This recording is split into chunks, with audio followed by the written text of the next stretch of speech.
You don't ask for help, not because you don't need it, but because something in you refuses to. And if you're honest, it's not even a conscious decision anymore. It's automatic.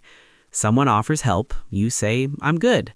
Things get overwhelming. You go quiet. You struggle alone. And from the outside, it looks like strength. But that's not what it is. This is something deeper. It usually starts early, not in a dramatic, obvious way, but in small, repeated moments that teach you one thing: you're on your own. Maybe you asked for help once and got ignored, or worse, you were made to feel like a burden. Maybe you grew up around people who were too busy, too stressed, or too unavailable to notice what you needed, so you adapted. You stopped asking, because asking felt pointless or unsafe. And slowly, without realizing it, you built an identity around that. You became the one who handles things, the independent one, the strong one, the one people rely on but never worry about. And at first, it feels powerful because you don't need anyone. You figure things out yourself. You solve your own problems. You carry your own weight. But here's the truth most people don't see. When you stop asking for help, you don't just lose support, you lose connection. Because asking for help isn't just about getting assistance, it's about letting someone see you in a moment where you're not okay.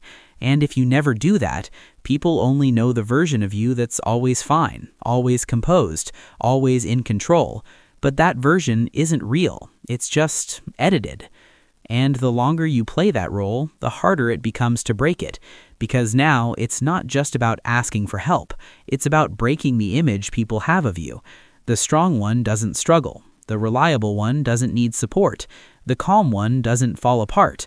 So even when you're overwhelmed, you stay quiet, because it feels easier to suffer silently than explain what's going on inside your head. But that silence comes with a cost.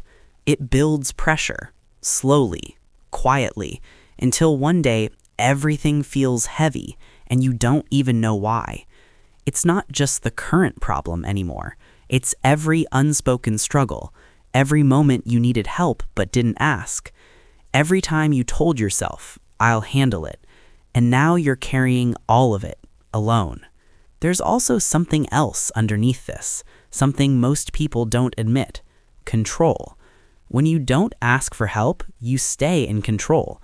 You don't have to depend on anyone. You don't have to risk being disappointed. You don't have to deal with someone not showing up for you, because you've already decided they won't. So you remove the risk completely. You just don't ask. But control comes at the cost of trust, because deep down, not asking for help often means you don't fully trust people to be there for you. Not because people are always unreliable, but because your experiences taught you that relying on others leads to letdowns, so you avoid it entirely. And instead, you become hyper-independent. Now here's where it gets complicated. People admire this. They call you strong, self-sufficient, independent, and that reinforces the behavior because it feels good to be seen that way. But what they don't see is how exhausting it is to always be the one who has it together, to never have a moment where you can just say, "I can't do this right now."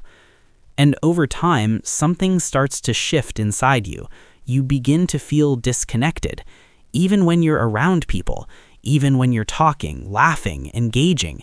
There's a part of you that feels unseen because no one actually knows what you're going through.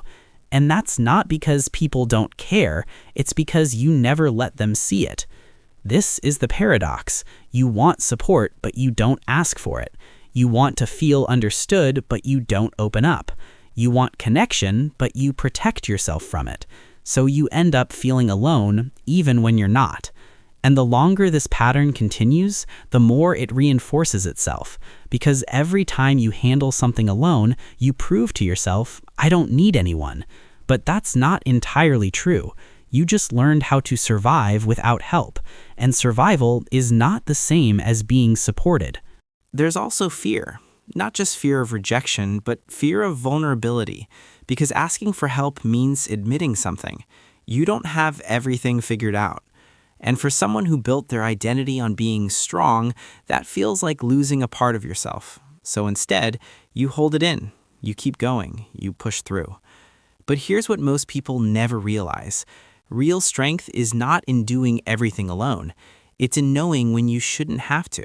It's in trusting someone enough to say, I need help, not because you're weak, but because you're human.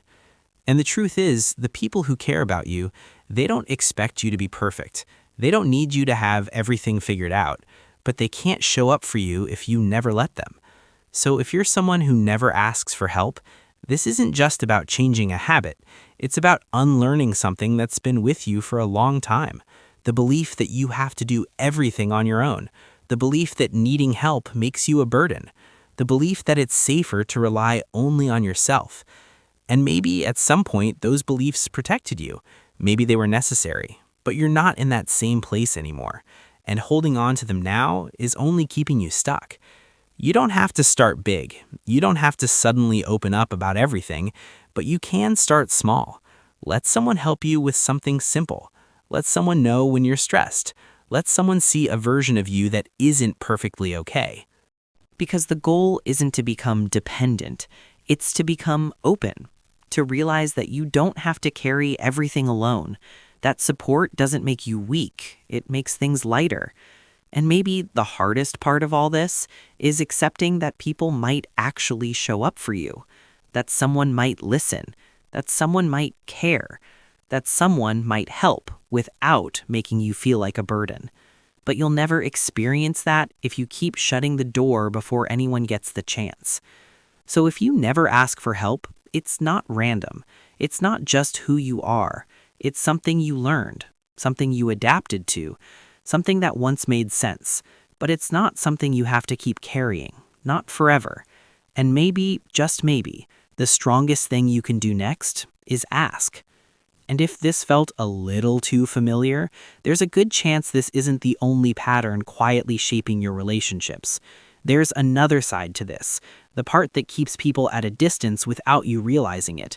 And understanding that might change the way you see yourself even more than this did.